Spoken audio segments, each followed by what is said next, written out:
I have really especially found healing in my emotions, which affects your mind and your will, by fellows talking to him, by sharing with him all the things, all the hurts, all the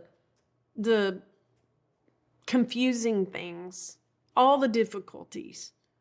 Even sometimes something will flash back in my mind from the past, and I've learned to say, Lord, what is that?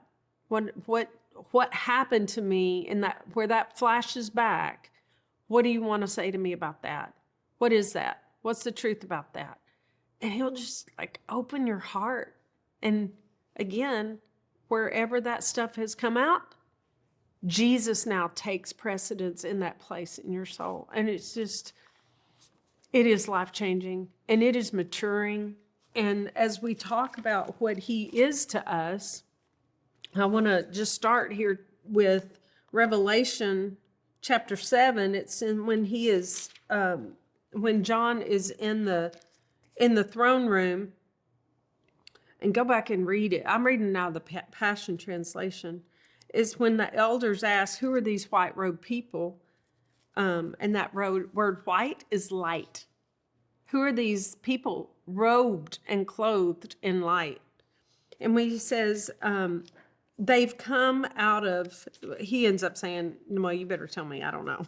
He says, they are the ones who have washed their robes or washed what they're wearing and made them white in the blood of the Lamb and have emerged from the midst of great pressure and ordeal. I 100% believe this is not something that after everybody's in heaven, this is what's going to occur. And maybe it'll occur then. But I know for sure we are in a time of great pressure and ordeal. And if you are and that is what the word tribulation means. I'm not saying anything about the rapture. So I'm not talking about the tribulation. I'm not destroying your theology about what the rapture looks like.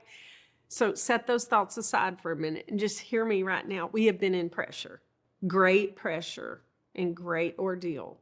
And we see it even on our children.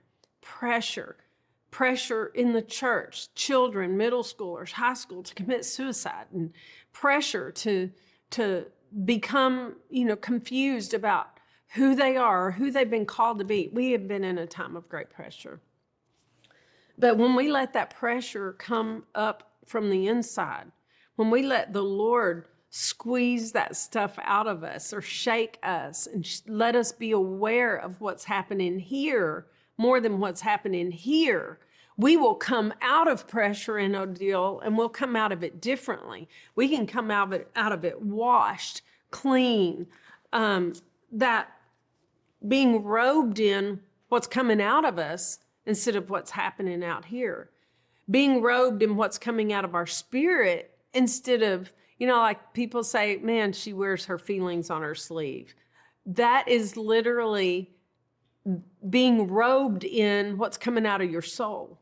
Hurts, wounds. I mean, we've all let those things be what's projected at other people, or what other people have to put up with so many times is what is coming out of our soul. And so to heal that and exchange those things for being renewed in your mind, will, and emotions, then your spirit can come out and project, and we can wear what's in our spirit. We can be clothed in righteousness.